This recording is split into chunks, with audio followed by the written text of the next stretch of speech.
मदारिस दारुल देवबंद की राबता मदारिस की अहम मीटिंग में शरीक हुआ है। यह माशाल्लाह सैकड़ों अरबाब मदारिस और दीनी मदारिस के जिम्मेदारान शरीक रहे हैं। दारुल देवबंद के इस इजलास में अहम मीटिंग में क्या हुआ है, क्या एला में पढ़ा गया है, हम इस बारे में हमारे साथ में जामिया फराहम बिलासपुर के मोहतरम आला हज़रत मौलाना इस्माइल साजिद साहब जुड़े राब्ते में है। उससे पहले मैं आपको ये बात बहुत अहम करता हूँ कि दारुल ने आज ये ऐलान किया है कि उम्मुल मदारिस दारुल देवबंद सर्वे के ख़िलाफ़ नहीं है। इसके बाद मैं हज़रत दरख्वास्त करूँगा तो मौलाना साहब आज दारुल ने क्या पेश किया, ऐलान हुआ आप बिस्मिल्लाहिर्रहमानिर्रहीम। दारुल देवबंद ने जो ऐलानिया जारी किया, ख़ास तौर से हज़रत मौलाना सैयद अरशद सदर मुदर्रिसीन दारुल देवबंद सदर जमीयत उलमा हिंद हज़रत का जो कलीदी खिताब हुआ उसमें जो अहम बातें सामने आई, उनमें सबसे पहली बात तो यह है कि हुकूक़ अतफाल का ख्याल रखते हुए मदारिस में तलबा को मारने पीटने के तरीक़ों को आज से ही मुकम्मल तर्क कर दीजिए, यानी कि बिल्कुल तलाक दे दीजिए। और इसमें ख़ास तौर से मदारिस इस चीज़ का बहुत ज़्यादा ख्याल रखें कि तलबा की पिटाई न की जाए। दूसरी बात इसमें ये कही गई कि मदारिस में सेहत बख्श माहौल का ख्याल रखा जाए, गुस्ल खानों, इस्तिंजा खानों और इसी तरीके से मतबख वगैरह की सफाई सुथराई का बहुत ख़ास तौर से ख्याल रखें और ज़रूरत पेश आए तो उसके लिए बाकायदा एक मुस्तकिल आदमी रखा जाए जो इन तमाम चीज़ों की सफाई सुथराई पर मामूल हो। तीसरी बात जो हज़रत मौलाना ने अपने खिताब में फरमाया वो ये है कि तमाम मदारिस में जो अहम तरीन बुनियादी और मुंतखब मदारिस हैं और जिनके पास अल्लाह ने वसअत की गुंजाइश है, उनको चाहिए कि हाई स्कूल का असली तालीम का निज़ाम अपने यहाँ जारी करें। और अगर उनके यहाँ स्कूल नहीं है तो उनको चाहिए कि किसी न किसी दूसरे स्कूल में अपने तलबा को दाखिल करें और लाजमी करार दिया जाए कि आपके यहाँ जो बड़ी उम्र के तलबा हैं उनको आप 10वीं कराएँ। इसके साथ साथ उन्होंने ये भी फरमाया कि दारुल देवबंद में भी इंशाअल्लाह आइंदा साल से इसका बाकायदा आगाज़ होगा कि तलबा को 10वीं क्लास पास कराई जाएगी। चौथी बात हज़रत ने फरमाई कि मदारिस इस्लामिया में हिसाब किताब में बतौर ख़ास शफ़ाफ़ियत लाई जाए और उसका तरीक़ा एक तो शफ़ाफ़ियत का ये है कि आप बड़ी अमानतदारी और दयानतदारी से हिसाब रख ही रहे हैं, लेकिन इसके साथ साथ किसी CA से आप बाकायदा ऑडिट कराएँ, उसके बैलेंस शीट वगैरह बनवाए जाएँ और मुकम्मल तरीके से हुकूमत के क़वानीन ज़ाब्तों की रियायत रखते हुए आप अपने हिसाब ऑडिट कराएँ। पाँचवीं बात हज़रत ने ये फरमाई कि हालिया जो सर्वे चल रहा है उसके हम हरगिज़ खिलाफ नहीं हैं और न हम किसी किस्म की तशवीश में मुब्तला हैं।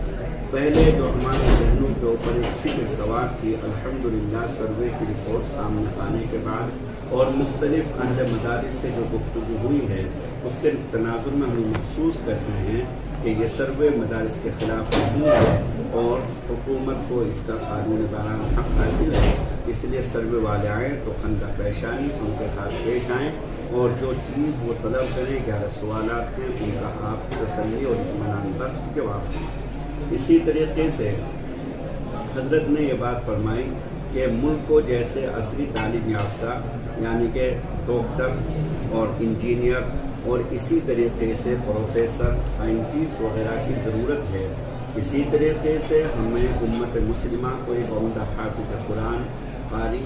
और आलिम दीन और बेहतरीन मुफ्ती और बेहतरीन मुदर्रिस और मुअल्लिम और खतीब और अइम्मा और मुअज़्ज़िनीन की भी ज़रूरत है। लिहाजा हम असली तालीम का निज़ाम जारी रखते हुए इंशाअल्लाह इस निज़ाम को चूँकि तो बरकरार रखेंगे, बल्कि इसमें और ज़्यादा इंशाअल्लाह इस्तेहकाम लाएंगे और इसमें और ज़्यादा मुस्तैदी पैदा की जाएगी। इसके साथ साथ आपने फरमाया कि हुदूद शरा में रहते हुए जायज़ मामलात में हुकूमत का हर मुमकिन हम ताउन करें। मुकाबला आराई की फ़िज़ा न हमने कल बनाई थी और न हम आज बना रहे हैं और न हमारा ये इरादा है कि हम हुकूमत से मुकाबला करें। हुकूमत को भी चाहिए कि हमें अपना मुआविन समझें। हम हुकूमत के मुआविन हैं, लिहाजा हुकूमत को भी इस बात की ज़रूरत है कि वो ये समझें कि हम मुल्क के लिए हर तरीके से मुफीद हैं, नफ़ा बख्श हैं और हम हुकूमत के मुआविन हैं। इसी तरीके से नंबर 10 बात उसमें नंबर 9 बात ये है कि मदारिस इस्लामिया के जो ज़िम्मेदार हजरात हैं, मोहतरम हजरात हैं, मुलज़मा हैं, तो वो हिम्मत और हौसले के साथ बाहमी रब्त और बाहमी ताउन और आपस में एक दूसरे की मदद करें। 10वीं बात आपने ये फरमाई कि जो अहम बात है, और मैं समझता हूँ कि ये तमाम बातों का निचोड़ और खुलासा और सबकी ये बुनियाद है कि मदारिस इस्लामिया के जो असातिज़ा हैं, जो ज़िम्मेदार हजरात हैं, उनको चाहिए कि इनाबत अल्लाह का खास एहतराम करें, अल्लाह की तरफ ज़्यादा से ज़्यादा रोएं, खलवतों में अल्लाह के सामने रोएं, अल्लाह के सामने आजिज़ी करें, अल्लाह के सामने गिनाएँ दुआओं का एहतमाम करें। जब ज़िम्मेदार हजरात और असातिज़ा इसका एहतमाम करेंगे तो इंशाअल्लाह तलबा के अंदर उसके बड़े मुस्बत और मुफीद असरात मुरतब होंगे। ये बतौर ख़ास बात हज़रत वाला ने फरमाई, और भी मुख्तलिफ हजरात ने मुख्तलिफ बातें अपने वाज़ में और अपने बयानात में इरशाद फरमाई हैं, लेकिन तमाम बातों का खुलासा यही है कि सर्वे टीम अगर कहीं पहुँचे तो आधार उनका ताउन करें, और अगर मीडिया भी कहीं पहुँचता है तो उनके साथ भी खंदक पेशानी से पेश आएँ और उनसे गुफ्तगू करें। अल्लाह रब्बुल इज़्ज़त हम सभी को इन तमाम बातों पर अमल को तौफीक बख्शे, और हम आपको मशकूर और ममनून हैं हज़रत मौलाना। सवाल मेरा बस ये है आखिरी आपसे कि तक़सीम वतन से पहले लगभग एक सदी पहले सारा निज़ाम एक ही छत के नीचे चला करता था, दुनियावी तालीम भी और दीनी तालीम भी, तो क्या हम उसी निज़ाम की तरफ बढ़ रहे हैं कि एक छत के नीचे सारा निज़ाम है? हज़रत मौलाना सैयद अरशद मदनी साहब दामद बरकातुहू ने अपने खिताब में बात की फरमाई। हज़रत मौलाना ने फरमाया कि एक निज़ाम था जिसको हज़रत मौलाना कासिम साहब नानोतवी रहमतुल्लाह अलैह जो बानी ताल्लुम हैं, उन्होंने मुरतब किया था, और उनका मुरतब करता निज़ाम ऐसा था कि जब कोई आलिम दीन बन कर के निकलता था